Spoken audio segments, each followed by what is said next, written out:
What is up, everybody? Shout out to anyone who shows up to this impromptu stream.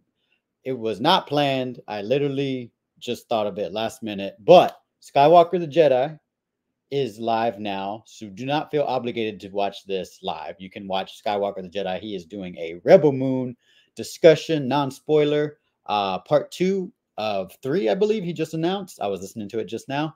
And the reason I'm going live now, I don't mean to step on Skywalker the Jedi's toes or Bat Dan. Bat Dan is premiering mine and his non-spoiler Rebel Moon discussion on his channel as well. We pre-recorded that earlier today because I had a screening that I had to go to tonight, so I couldn't do it live. But why am I going live and other people are live? Well, tomorrow is game time, and I just kind of wanted to jump on real quick and share my own personal thoughts. I shared, like I said, with Bat Dan earlier. He's premiering that on his channel, and I shared a few tidbits on Skywalker the Jedi's Black Adam watch party, Netflix watch along engagement event yesterday. But I figured tomorrow is going to be all about hashtag sell ZSGL to Netflix, hashtag sell Snyderverse to Netflix, trending day all day, leading up to the Rebel Moon drop on Netflix, the world premiere of Rebel Moon on Netflix for the world to see. And we are going to celebrate all day tomorrow, Thursday, December 21st, by trending these two hashtags: sell ZSGL to Netflix, sell Snyderverse to Netflix. There they are. And at 7 p.m. Pacific Standard Time, 10 p.m. Eastern Time, 9 p.m. Central Time, we will all be watching Rebel Moon together as a family. So I just wanted to jump on real quick. I don't know how long this is going to be, but as you might see from the thumbnail, I had some thoughts. So as I was talking earlier about the trending day, let me get that out of the way first and I'll get to the thumbnail.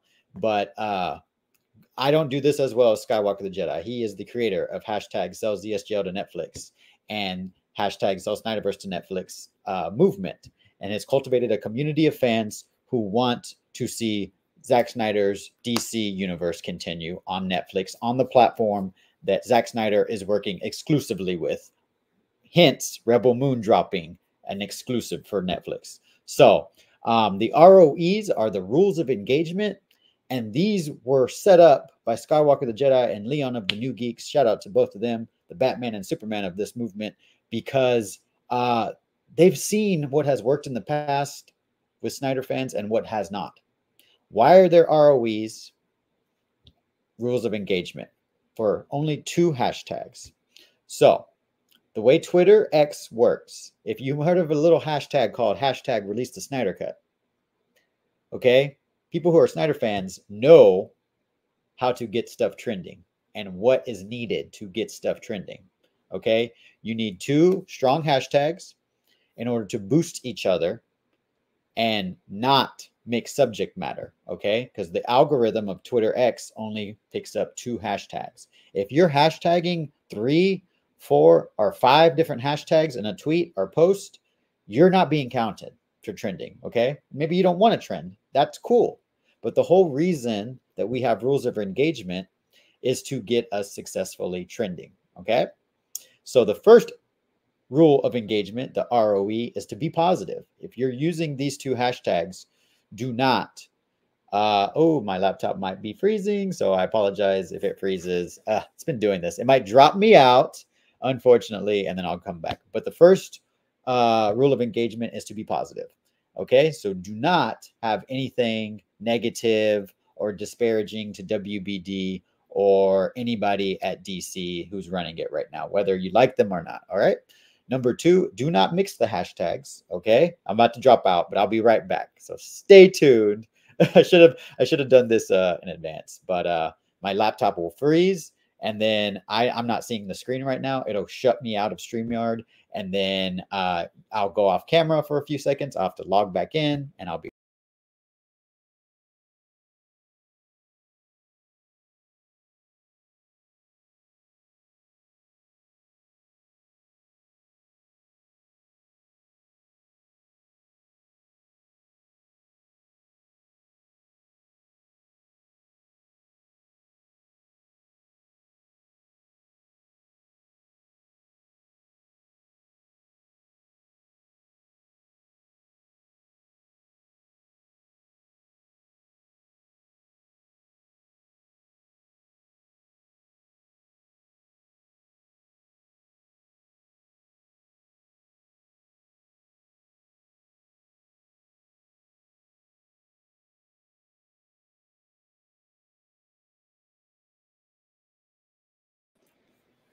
As I was saying before I was dropped out, the first ROE is to be positive if you're using these two hashtags. Second hashtag, do not mix the hashtags. Why? I just explained it earlier before I dropped out, but if you missed it, because the Twitter algorithm only detects two hashtags. If you have more than two and you mix them, it's not a clear, concise message, okay? And you might be wondering, why are you hashtagging about Justice League or Snyderverse instead of Rebel Moon? Well, that's the most well-known property that Zack has ever worked on. Let's be honest, okay? More people have known about Batman, Superman, Wonder Woman than any other thing that Zack Snyder has, okay? Yes, there's tons of fans of 300, tons of fans of Watchmen, some fans of House of Ga'Hoole, some fans of Army of the Dead, some fans of Sucker Punch. But what's most well known for Zack Snyder? It is Justice League. Zack Snyder's Justice League. Okay, so that's why we are doing those two hashtags. You can put Rebel Moon in the text of your two hashtag posts, just don't put a hashtag. Do you see what I'm saying? If you use these two hashtags and then you put Rebel Moon, guess what? Rebel Moon text will count as a trending. Okay, and so the third is to not quote tweet or directly at anybody from WBD or Warner Brothers. Okay, so that's all day tomorrow. I just wanted to remind y'all of that real quick. All right, I'll be rocking out. So that's the reason I'm doing the stream while Bat Dan's live and while Sky is live. I don't mean to step on their toes. Don't watch this live because it's not a big deal. You can watch this on Replay Crew. But I do see Qatar is in the chat. So shout out to Qatar. Thanks for coming. I'm going to try not to bring up too many comments because it's making my laptop. But I see what you're saying, Qatar. So I'm going to get to that. I'm going to go ahead and get started because my laptop might be crapping out. But guys, the reason I'm going live, if you watched my watch along with Skywalker the Jedi, I had a Black Adam Netflix watch along. At the end of that, if you stuck around, I told Sky my little non-spoiler tidbits about how hyped I was for Rebel Moon. And I said, you know, Sky, I don't know if you remember me saying this, but when we found out that Ben Affleck was going to be in Aquaman, and this was in August 2022, I was ecstatic. Okay. Then James Gunn was hired after that insert of Ben Affleck into Aquaman, and apparently Henry Cavill is what I understand. That might be wrong, but so I've heard. But yeah, when I heard that Ben Affleck was pulled from Aquaman 2, I was pissed. And I told Skywalker, if Ben Affleck is not in Aquaman 2, I'm gonna riot when I get out of the theater. And so yesterday I told Sky, I saw Rebel Moon. I'm on cloud 9. I'm activated, and I have a feeling when I get at Aquaman 2, there's gonna be a riot. Guys, I'm shocked. I'm really, really, really shocked. Cancel the riot. I am going to be honest with you guys, okay? And I'm going to give a little context, but I'm really shocked that I really, really, really, really, honestly enjoyed Aquaman and the Lost Kingdom. I just saw it a few hours ago. Probably now it's going on 3 hours ago. I started 3.5 hours ago. I started the movie. So Qatar, you know, Aquaman and the Lost Kingdom was created to fall and flop. You know, that's what I was hinting at. You know, I was kind of like, that's what was being told to us, right? Narrative, but doing multiple screen watch. All right, thank you. I'm honestly, Qatar, I know it's not going to be popular to say this in this fandom, but I'm going to be honest 100%, okay? I enjoyed Aquaman and the Lost Kingdom. I'm not going to lie. I really, really, really did, okay? I wore this as a way to kind of protest, you know, what I thought was going to be a travesty of a movie. And for context, I unapologetically love the first Aquaman. I love Jason Momoa. I've loved Jason Momoa since Baywatch Hawaii, okay? I go back with Jason Momoa. Me and my aunt used to watch Baywatch Hawaii, the spinoff of Baywatch. And Yeah. I will be honest, when the movie first started, okay, so context, I got a free advance screening and it was actually in 3D. I was a little annoyed because when I got there, the company who works this is a new company now that's working and so they're trying to favor certain people that are their friends. So they told us we had to sit in the first 3 rows. So luckily, those are the ones on the front of the theater, right? It was a 3D movie and I actually got in the 3rd row and I was worried about the 3D. 3D was awesome. 3D was amazing. And it wasn't even like IMAX or anything. The visuals were so freaking good. Let me just kind of, okay, I don't have any organization. This is very impromptu or just like going off the cuff. But when it started, okay, it starts off and this is non-spoiler, okay? But it starts off and it kind of catches you up with what has been going on with Aquaman since 2018. Aquaman 1 came out in December 2018. So it's been a long time now, right? Almost 5 years since we've seen Aquaman as a character. And it does a good job of catching you up. However, the tone is a little goofy. Okay. And it threw me off at first. I was like, oh God. Because you see Aquaman just get right to it and there's voiceover. And the problem is what you're watching is cool, in my opinion, is epic. But the way Jason Momoa is narrating it, it's kind of comes off as goofy. However, so I was worried. I was like, oh God, oh God. However, then you find out why his narration is kind of goofy and who he's talking to. Okay. And it just kind of like, oh, it contextualizes why it's kind of taking a goofy tone at first. And let's not forget what the good Austin, shout out to the good Austin, found out for us. In the Full Circle Snyderverse logo, when you put, I mean, I'm sorry, the Cell Snyderverse logo that we got from Wayne T. Carr that was approved by Zach. If you put the Full Circle logo that's on the back of the Full Circle t-shirts on top of the Cell logo, there's a hidden message, right? And it corresponds to each member of the Justice League and what they have to overcome. Aquaman is signified by love because he didn't have love. He didn't have a family, or he didn't feel like he had a place to belong to, right? In the first Aquaman. And throughout his journey through that movie, he ends up finding out his mother is still alive, falling in love with Mera, becoming king of Atlantis. And now in this movie, we find out from the trailers, he has a child. He's starting a family. And I'm going to be honest. Yes, the movie is more lighthearted, I would say, but not so egregious that like it goes right in line with the first Aquaman type of tone, in my opinion.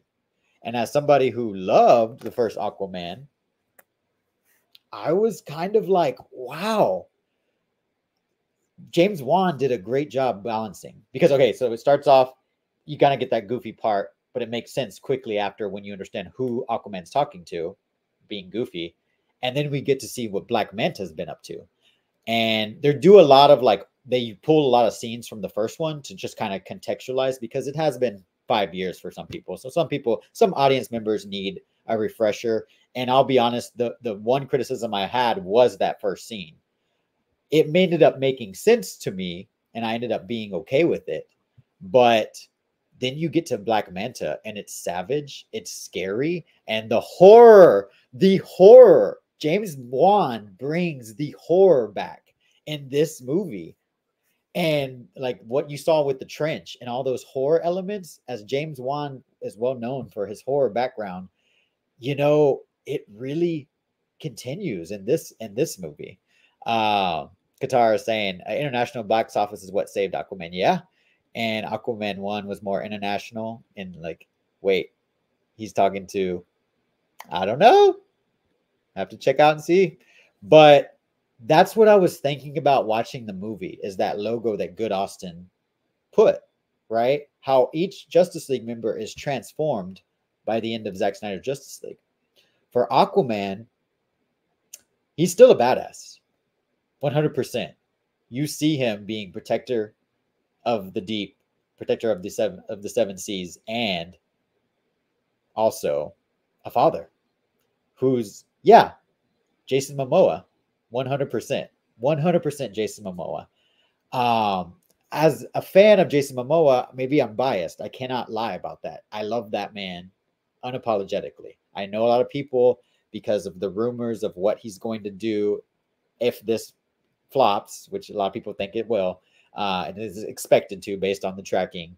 But I'm not gonna, like, some people in this fandom don't fault Viola Davis for continuing as Amanda Waller under a certain co-head of DC Studios. They're like, hey, get the bag, Amanda Waller, get your money. And that's kind of how I feel about Jason Momoa. Okay. Until he comes out and starts bashing Snyder fans or just bashing Zack Snyder or doing like a Zachary Levi where, oh, the Snyderverse didn't materialize, blah, blah, blah. I'm rocking with Jason Momoa. Okay. I don't want to see him as a recasted character because I fell in love with this character. But God, seeing Aquaman 2 and the Lost Kingdom, he's so good to me. To me, he really, this showcases he is the Superman of Atlantis. He really, really is.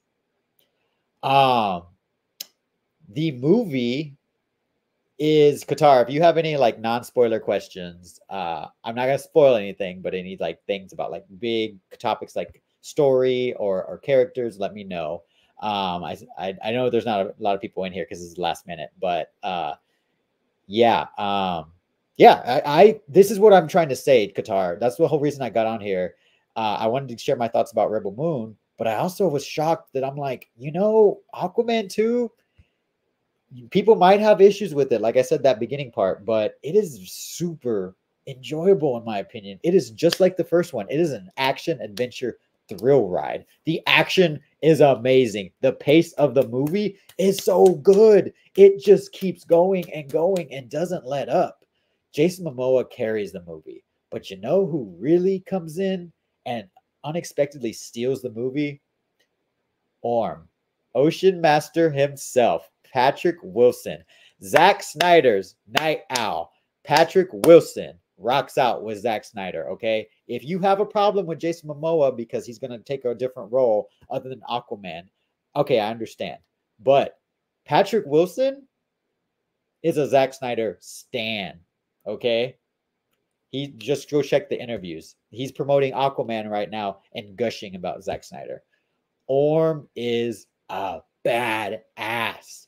And something from the first Aquaman that I saw, I don't know if a lot of people saw, but I loved how physically, aesthetically, Jason Momoa was not really the classic comic book idea of what Aquaman was, right?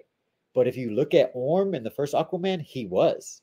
He had the blonde hair, the clean shaven face, kind of structured face. He was very much classic Aquaman. Well, you see him kind of evolve and pay homage to comic book Aquaman. The way Jason Momoa, he's more dark-haired, right? And scraggly. That 90s version of Aquaman, if you've seen the trailer, you see how Orm has had his hair grown out and his beard all long. I was like blown away. I was like, shit, Orm is Aquaman.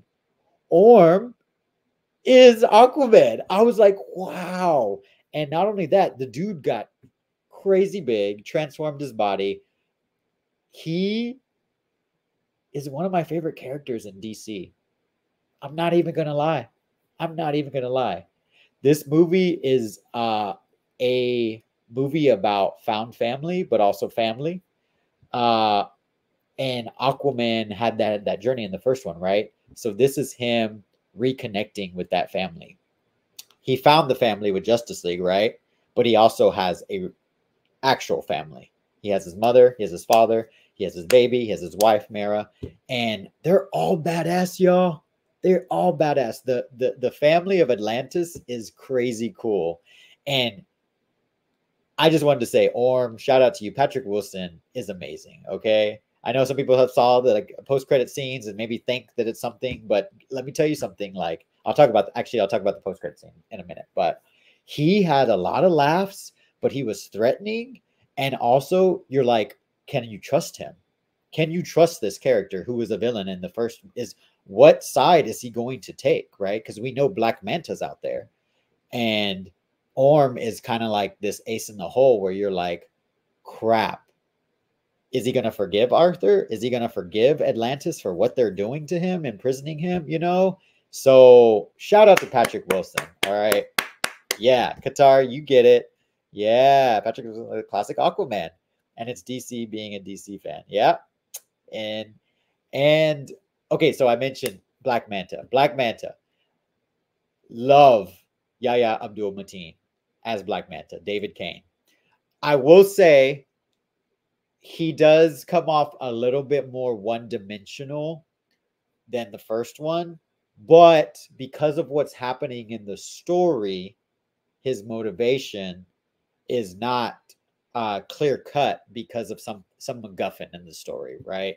So that leads explanation to why he's kind of like, kill Aquaman, get revenge. We know that he blamed Aquaman for the death of his father in the first movie, and that's part of Black Manta's arc in the comics. He just wants revenge on Aquaman. He wants Aquaman to suffer, and in that sense, he's comic book accurate. His new suit, y'all, wow, deadly and threatening as like so freaking awesome. His manta beams or manta rays, whatever you want to call them, that come out, they will mess you up with just one shot. And you see the damage when he does use it, and it is wild. Yahya Abdul-Mateen, you know, he got huge too, just to like stand toe to toe with Jason Momoa. So shout out to Yahya Abdul-Mateen. But Queen Atlanta, wow, badass, just like she was in the first one. Queen Atlanta has a scene that gave me chills and goosebumps. Set to the music, the score of Aquaman is just they kind of, in my opinion, it's kind of recycled. There are new elements and new scenes, but I love the first Aquaman music. And when you see the title and you hear that Aquaman theme,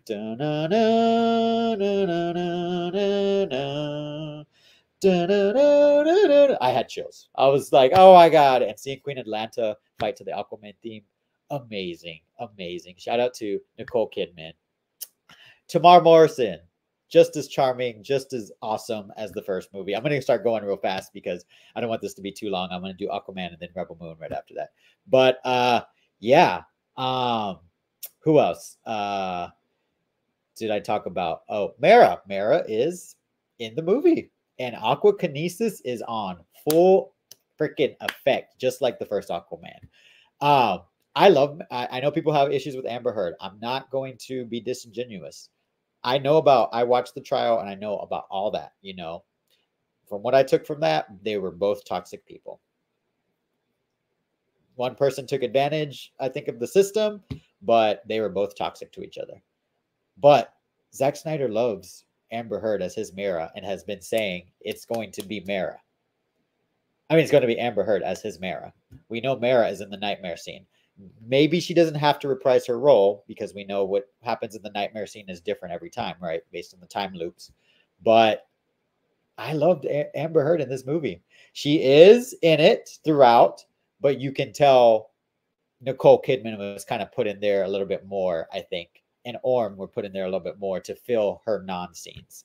But she's just still badass, just like Aquaman. She's right along. She's the queen of Atlantis, and she's doing stuff right along with Aquaman. And Aquakinesis has never looked cooler. I mean, I like, okay, Zack Snyder's Justice League, when she's fighting Steppenwolf and she starts blood bending. Okay, that was a different level. We don't see blood bending. Spoiler alert, we don't see blood bending in this. But Aquakinesis, amazing. So shout out to Amber Heard for really, you know, impressing me anyways. There's other characters in it, like Dr. Shin, who's amazing. I don't want to give away too much because there's a spoilery. But Dolph Lundgren is back as King Nebel, Mera's father. So awesome. Gets a lot of action scenes. Oh, not a lot, but more action scenes than the first one. But yeah, y'all, like the story and the ride is surprising. Maybe people are going to have issues with the tone because it is a little bit more. I was thinking about it. It's as lighthearted. I talked to my friend Alex, who went with me. Shout out to him. We did an out of theater reaction. But yeah, it's surprised both of us because I thought I was gonna hate this movie because knowing I'm trying not to do non-spoilers, but it's kind of been confirmed that Batfleck has been pulled out of the movie. I thought it was going to ruin the movie, but honestly, you guys, I didn't riot. I enjoyed what I did see, and it's the pace of the movie. My theater was loving it. They were loving it, y'all. It was a packed theater. We got these awesome little Aquaman tridents, little party favors, and everyone was rocking out with the blue carpet. They had a blue carpet with balloons and whatnot.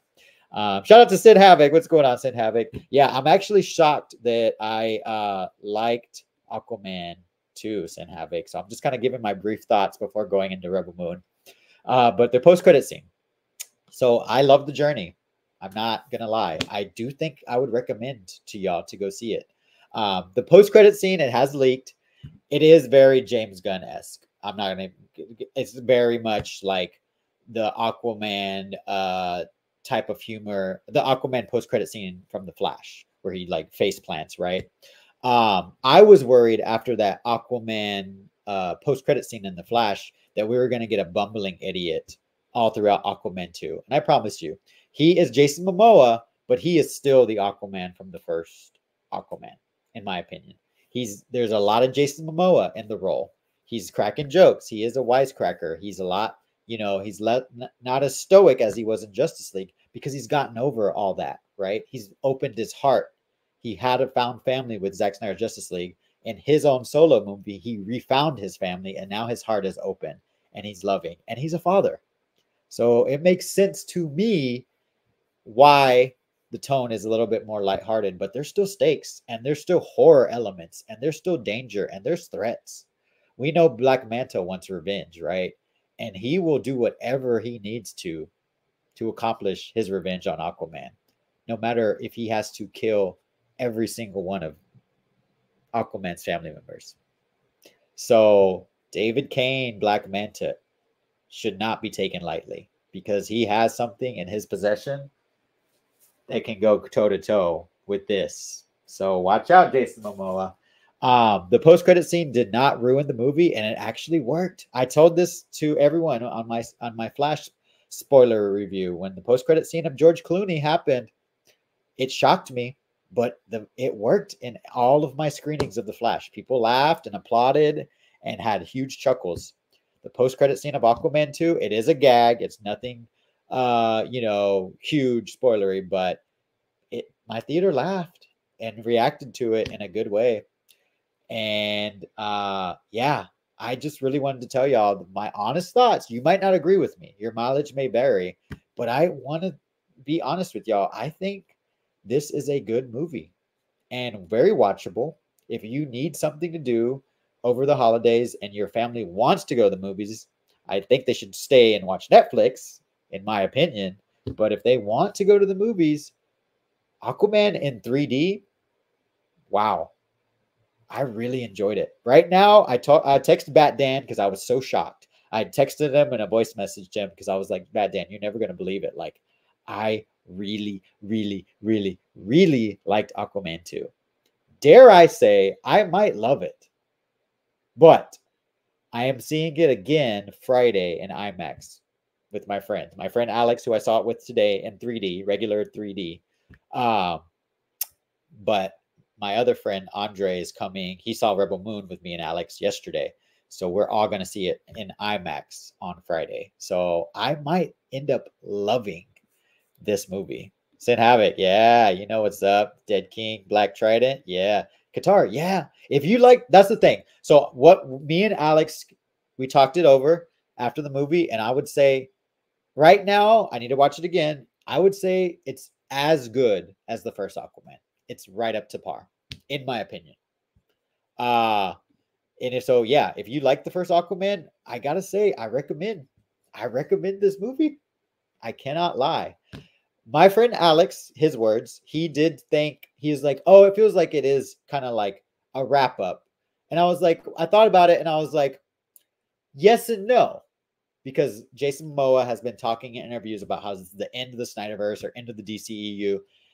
And yeah, but no, at the same time, because there's something that happens near the end of the movie where it's not a definitive, like, okay, that's it, something happens that could ultimately lead to multiple issues and multiple problems for Aquaman and his supporting cast. So I'm not through with Jason Momoa as Aquaman. No telling what he's going to end up doing in the future or what he may or may not be signed on for, but I still love this character and he's great as Aquaman. I'm probably going to watch it sometime during the weekend. Yeah, Sin Havoc, like I don't want to be disingenuous, like you might not like it. Some of the humor in it, might not hit for you, or you may think it's too goofy or too cheesy. I'm just going off of like some comments that people have said, based on stuff like Shazam or Wonder Woman 84 or whatnot. But as someone who loved the first Aquaman, this was pretty well done in my opinion. So I think Jason will still play Aquaman. Josh, I know what you're talking about. Yeah. So yeah, I don't want to speak too much spoilers. If y'all have any questions, non-spoilery, let me know. Sin Havoc and Qatar.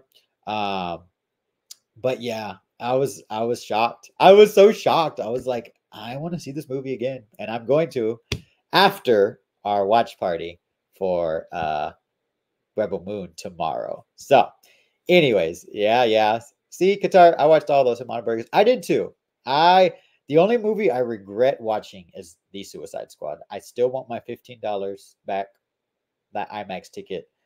I hated that experience, but everything else, I couldn't say I hated them. I personally, everything else, I'm a DC fan, so I found ways to relate to those characters and what they were going through one way or another. I try to give movies a chance. Sometimes it works, sometimes yeah, and that's all I'm saying. Sin Havoc, don't think what I'm saying is the truth. See for yourself. I'm just really shocked that the movie I didn't make me mad and didn't make me want to riot by not having Ben Affleck, Batfleck in it. That's what shocked me. Do I want to see that? Oh, of course. Would I have rather seen whatever that was going to be? Yeah. It was probably going to be a mini Justice League team up, right? With Superman and Batman. But honestly, what they did give us was pretty damn epic. I'm not going to lie. I watched Suicide. Yeah, I wish I would have done that. Stream that piece of trash. Yeah. Yep. Yeah, I agree with y'all. That's the one DC movie I hate. So because of I try not. I gave it a fair chance, but yeah, I ended up hating it. So, anyways, yeah, it does, Qatar. But anyways, the main event is. Let me do a little change. Excuse me. Excuse me. It feels right to get rid of Protector of the Seven Seas and go to a new age for the universe. This may be a little redundant because Bat Dan and I did a pre-recorded Rebel Moon non-spoiler review on his channel, and it is premiering now. And then Skywalker the Jedi is live now. So don't feel like you have to watch this live. Watch Skywalker the Jedi, and then you can watch this on Replay Crew. But yeah, I just got to talk about Rebel Moon a little bit more. Non-spoilery. Aquaman 2 was supposed to set up the Flash and Aquaman and Wonder Woman 3. See, that's what I thought. Sin Havoc with Batfleck being in there. And correct me if I'm wrong, Sin Havoc, but wasn't Henry Cavill also supposed to show up? There was concept art of the Batwing and Superman fighting Atlantis forces on Earth, on the surface world. Yeah, Rebel Moon changes everything. Old world story in a sci-fi form. Okay, so y'all might know how I feel about this movie, but right now I'm saying for Aquaman thing I just talked about, I really liked it. Potentially may love it. I gotta watch it again. See how it goes with rewatch.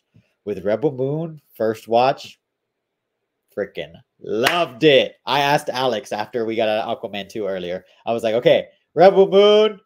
I said Aquaman. I was like, just as good as the original, right? And he's like, yeah, yeah, yeah. But Rebel Moon, and I was recording and I let him speak, and I was just like, he's like, oh yeah, Rebel Moon. I was like, that's just something so new, so different, and not what you were expecting at all. Not what you're expecting at all, in all the best ways. This Zack Snyder, man, woo! Zack Snyder at Netflix, holy. I was listening to Skywalker the Jedi earlier, right before I went live, and wow, y'all, don't believe any of these critics that are trying to go with this narrative, giving the film. It started off at like 9% on Rotten Tomatoes, and now it's up to like 24 or something in the 20s. Y'all, they are scared. Hollywood is scared of Zack Snyder coming in, bringing a new age for the universe. This movie. Let me just read. Let me just read what I put earlier. I posted this as I was waiting in line for Aquaman 2.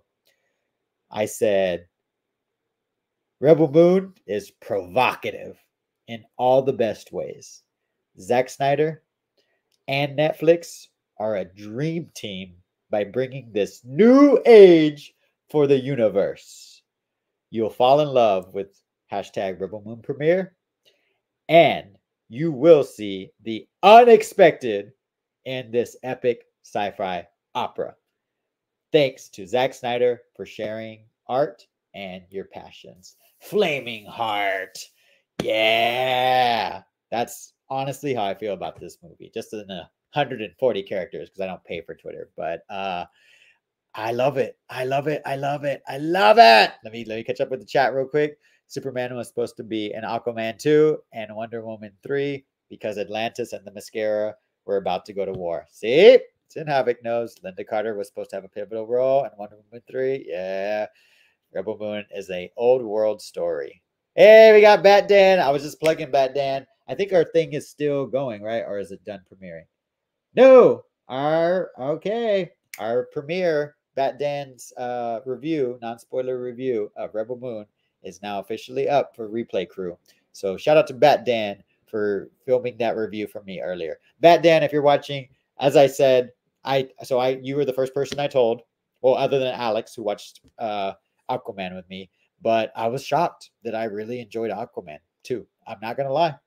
And you can watch the Replay Crew Bat Dan if you missed the Aquaman section.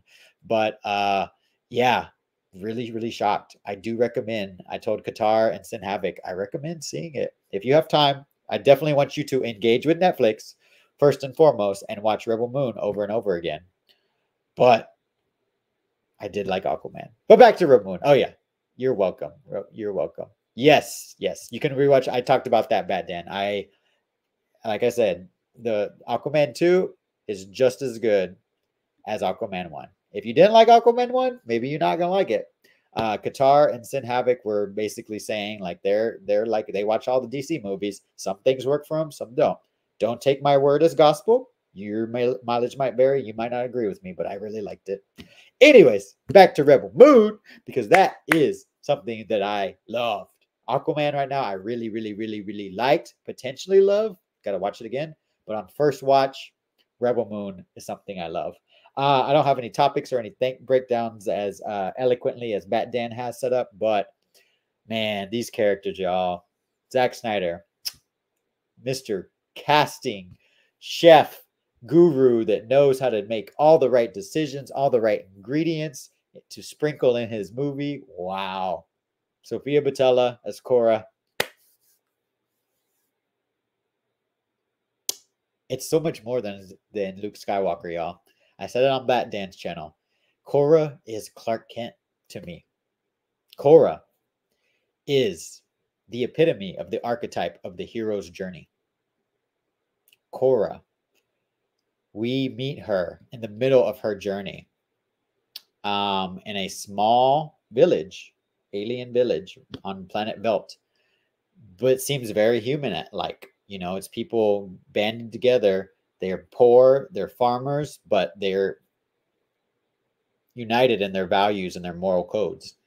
And the world is small for her. She's trying to keep her world small as she cultivates life. Farming, you see her having tender moments with the soil, delicately planting seeds. But slowly but surely, you see forces come and disturb her life, her small world. Like Clark said, the world's too big, Mom. And Martha Kent tells him, well, make it small. That's what Cora did. She made her world small. But unfortunately, the mother world, the Empire, the Imperia, they come. And there's a call to action for Cora. And wow, you see the light switch come out. Because she is, like I said, Clark Kent to me. She is capable of great power and great atrocities. So she keeps herself, she's scared of herself almost. She keeps herself reserved. She keeps herself, closed off from others. But when she sees injustice in the world, she can't sit by idly and let it happen. So she goes all in. And oh my God, y'all, it was epic. First of all, I get goosebumps. I talked about this. When I get goosebumps in movies, that's when I know it hits me in my heart. I got so many goosebumps like halfway through this movie. The first part, I talked about it on Bat Dance channel. When you see in the trailer, you see like a shadow of the ship going over the wheat farms, and there's 3 different ships, and they descend onto Velt. The music from Junkie XL, accompanied by those amazing visuals, VFX. Wow, just the mother world's arrival on Velt. Oh, chill-inducing. Then you see Cora eventually. That's the second time I got goosebumps. Let loose when she sees injustice, and wow, that scene, Cora's first scene where she lets loose, I immediately started clapping and screaming, and my whole theater joined in on it. We had like an applause moment, a group applause moment in the middle of Cora's first scene. Something happens unexpectedly in that scene, and it just caused a lot of hoots and hollers. But yeah, and then we also are introduced to Gunner early on, and also Jimmy as well, along with some other Atticus Noble. And these characters are all archetypes for Star Wars type characters. Gunner is one of my favorite characters. Atticus Noble is one of my favorite characters. Jimmy is my favorite character as of right now. Let me talk about Jimmy real quick. You meet him early on Velt as well, along with Cora. And wow, DJ DeHarjin. I think that's how you pronounce his name. DJ, Zack Snyder's visual effect artist. And hold on, it's not just him, it's also Marcus. I took a picture of the screen because I was like, these MFers need to be praised. Marcus Tamarin and John DeHarjin, DJ. You guys deserve that Academy Award nomination. Wow. Jimmy is just so well realized. You have an amazing cast, all-star cast, but because you really brought to life this character, enhanced by Anthony Hopkins' performance. And Dustin, I believe, is the stand-in who played Jimmy. Me and Bat Dan talked about earlier. Wow, this character is so full of life. So full of life. Loved him. Let me see what people are saying. Unlike the MCU, I don't force myself to watch DC movies. Yeah, I get that. Cora is like a cross between Superman and Wonder Woman. Yeah, Sin Havoc. Sin Havoc has seen Rebel Moon. You know what I'm talking about, right? Do you get that parallel with Clark Kent, Superman, and Cora? Like, there's some Luke Skywalker, right, as an archetype, so to speak, because she's like, farm boy, so to speak, or farm girl. And that's kind of like a Luke Skywalker-esque, thing. But it's more, in my opinion, it's a lot more Superman, Clark Kent. Zack Snyder follows that hero's journey. And throughout her arc, you really see her come out of her shell. And there's just so many mysteries you uncover, but you don't even get the full story, but you fall in love with Cora. So shout out to Zack Snyder for creating a character that is full of mystery, but just gives us a little taste. We're just barely scratching the surface of Cora, and mind blown. Love her. I love Jimmy just a little bit more, just because I think Jimmy's arc, I don't want to spoil anything, but Jimmy's arc is full of like meta commentary about like programming and AI and will versus free will, because he has to do what others tell him, but through interacting with others, he's conflicted. He's like, do I have to do what I'm told, or can I make my own decisions? You find out Korra is very similar to Jimmy in that sense. So there's a lot of reason why Korra and Jimmy are wrestling right now for me. And I think Korra is who she is, but Jimmy, you're still kind of learning who he is. So Jimmy just, for me, just kind of outweighs her a little bit, just because there's so much mystery that I'm wanting to see uncovered about Jimmy. But there's still a mystery about Korra as well. But yeah, Gunner, an amazing character. Michael Hussman, he was in Game of Thrones. Loved his character. My friend Alex, that was his favorite character. 100% was Gunner. And don't want to say too much on these characters. You go watch Bat Dan's spoiler-free review. Kai, amazing. Charlie Hunnam, played by Charlie Hunnam played him, and just so charming, so Han Solo-esque, 100%, that archetype, and he does it so well. The way the accent plays is used really disarms you in the best way, because he has a fierce exterior and he's capable of being deadly, but he's also, a charmer and a swashbuckler, and I really enjoyed him. Atticus Noble.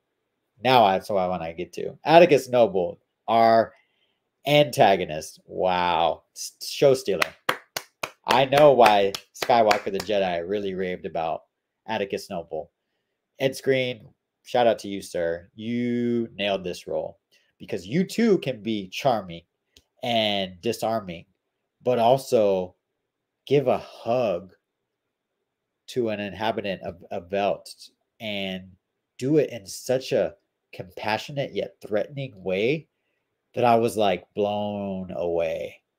The way that Zack Snyder gets intimate with the camera, with his actors, you can see how Zack, being the cameraman, works for his movies, because he picks up on little nuances that the actors use in their body language and their performance, their vocal, their inflection in their voice, right?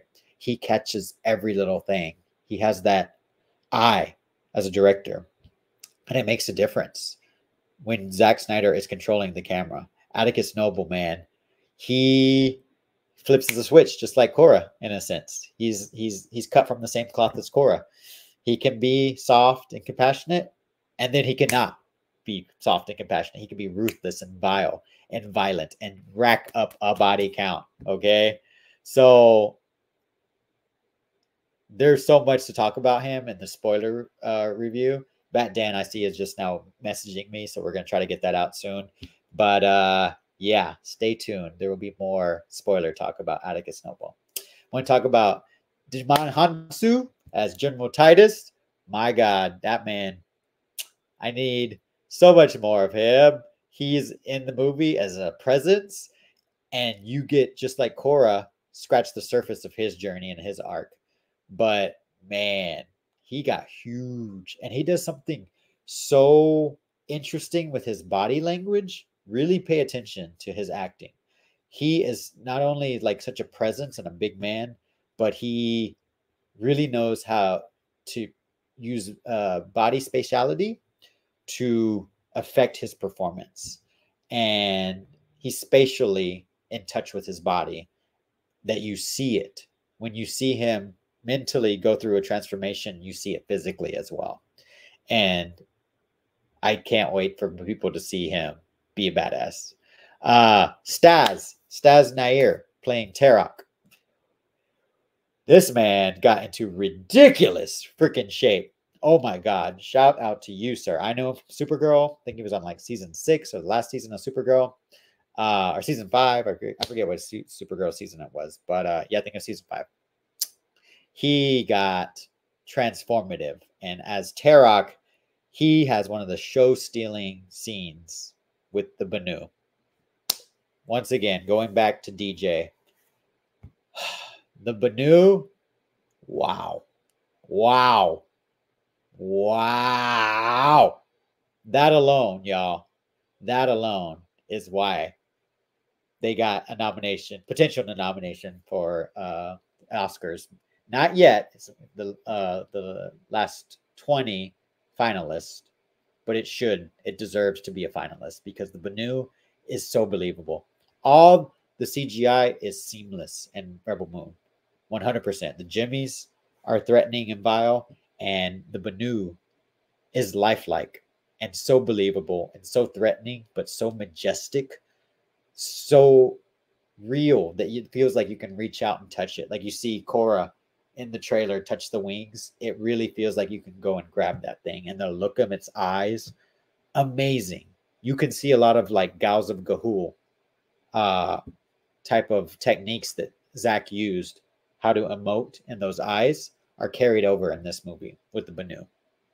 Amazing. But Terok is another character. You just scratch the surface and you're told what his past is, but you're thrown in the middle of his journey. And so now our goal is to uncover that past. And brick by brick, in dialogue with other characters, you start to see that. Shout out to Ray Porter, who has cameo, Darkseid himself. We know that from the trailers. That's not a spoiler. Amazing character. I think the Good Austin said that was going to probably be one of his favorite characters. So shout out to Ray Porter. Who else? Nemesis. Nemesis. Wow. Nemesis is a badass. Lightsaber. No, not even lightsaber. Molten swords. Better than lightsabers, in my opinion. As Zack Snyder described them, they are so hot that if you were to drop them, they would fall to the center of the earth. That's how hardcore they are. The molten swords are freaking epic. I can't wait for people to see that they're not lightsabers. They're way more violent than. Oh, and the freaking blasters. I talked about this on Bat Dan's channel. The blasters. Wow, Zach. Just simple blasters are freaking deadly in this movie. And Sky really pointed out that the sound is very similar to Gears of War, apparently. So might have been intentional. Because when you watch this movie, you see how Zach's other movies have been building blocks for this movie. He really captured certain techniques and brought them over into this film. And yeah, you can see that. Nemesis and Harmata, their little story and the conflict they get into, amazing. Amazing. Duna Bay, shout out to you. You are a badass, but also a mother and a compassionate. And somebody that I want to see more of a backstory. You'll see a theme continued throughout this movie. And now, real quick, House. Oh, yeah. Actually, let's see.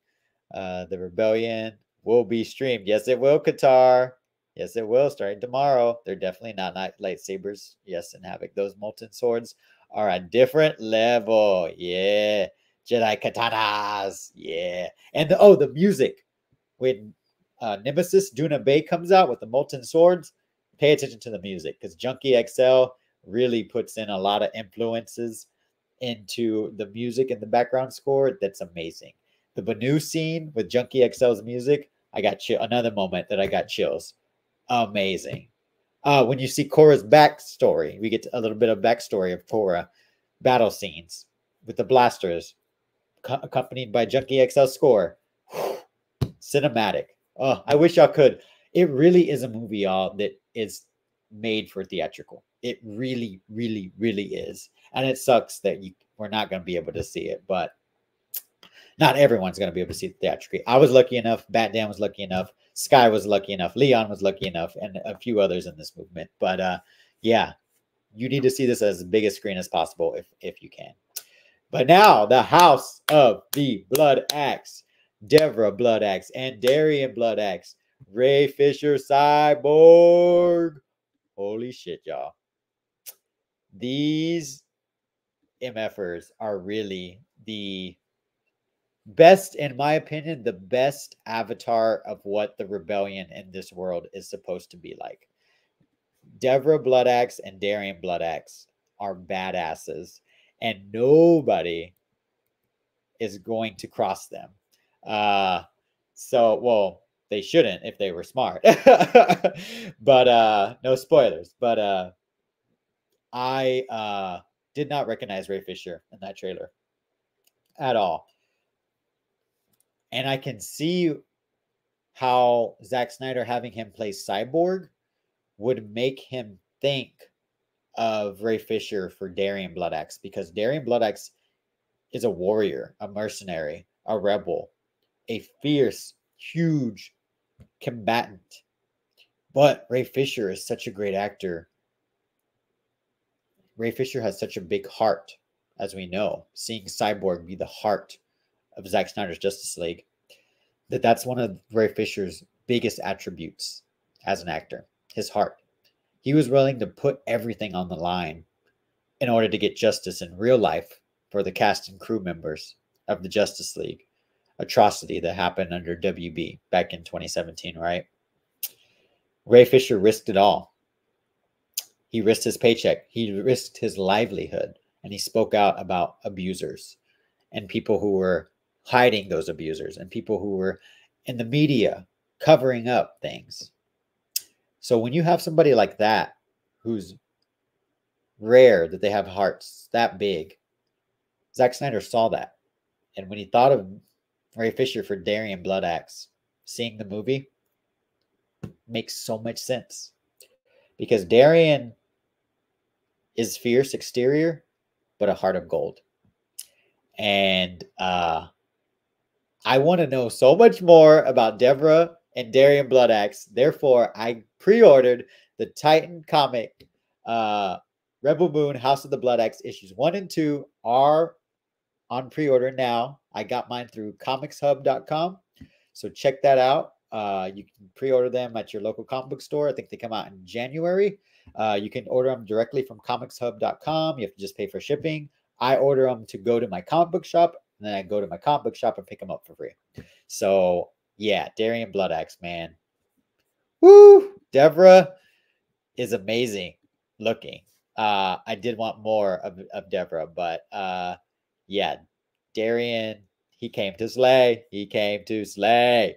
Let's see. So those are our main characters of the rebellion. There's some other characters that I want to talk too much about because there's some spoilers. But if anybody, we're gonna start wrapping up. I'm gonna try to keep this around an hour or so, hour and a half, because we have a busy day tomorrow. So if you have any questions, non-spoilery about the movie, let me know. I'm gonna start wrapping up my thoughts. But Rebel Moon, y'all, do not believe these obviously manufactured hate campaigns against this movie. They're scared. They're scared that Zack Snyder cooked so hard on Netflix and is changing the game. This movie is great. It is not a movie that suffers from Part 1 syndrome, in my opinion. I kept that criticism in my head. Unfortunately, I shouldn't have. You should never have baggage, when you're going to see a movie, you should leave the baggage at the door. But as somebody who's critical, I was like, okay, if that's the number one thing I'm hearing, the negative reviews are saying Part 1 syndrome. This is a complete movie, y'all. Just like A New Hope is a complete movie.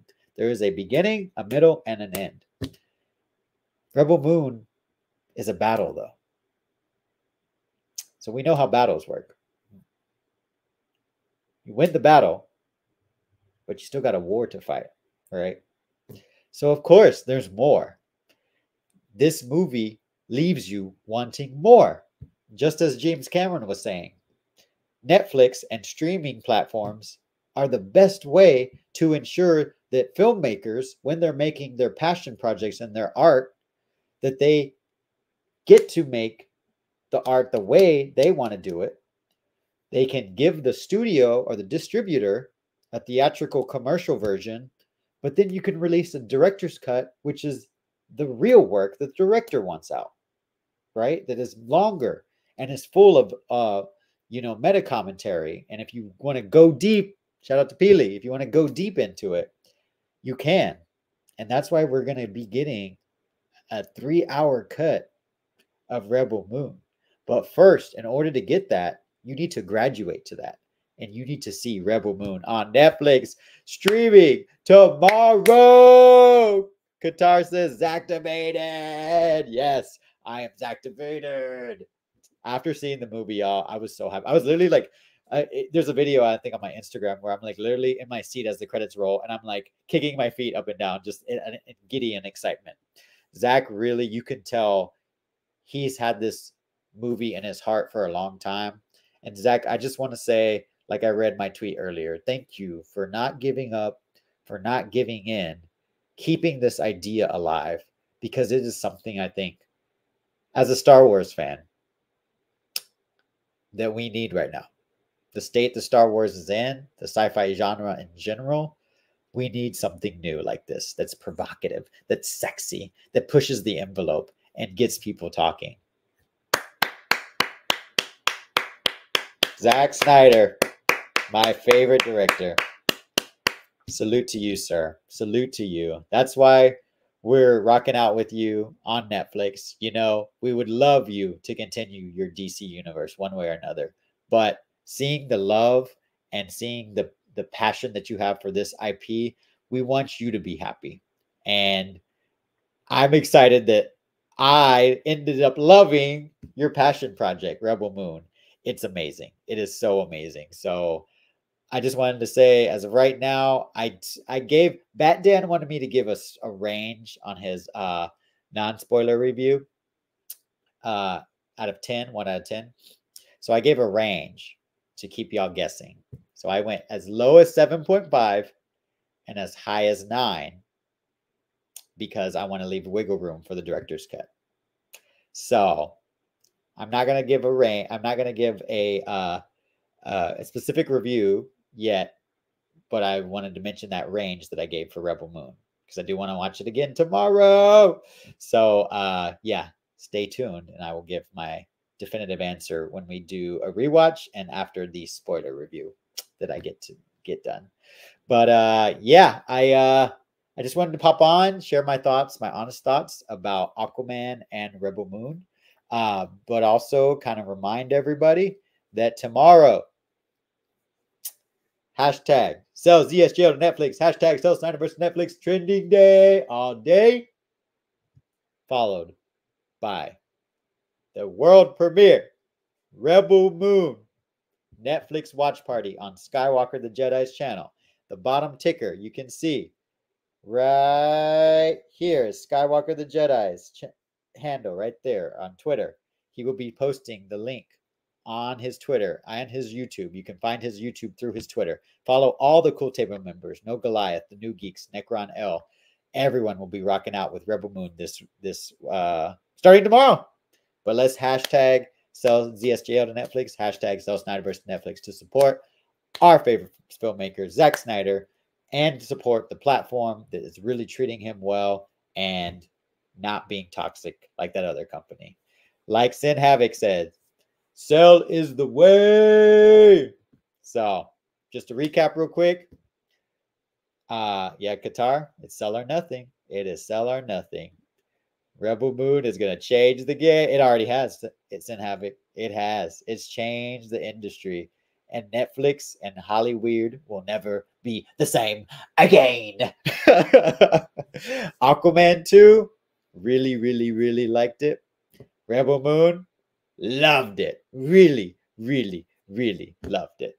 So that's all I got to really say for now. I just wanted to pop on, share you my thoughts, non-spoilery. Stay tuned. Bat Dan wants me to do a spoiler review probably Friday.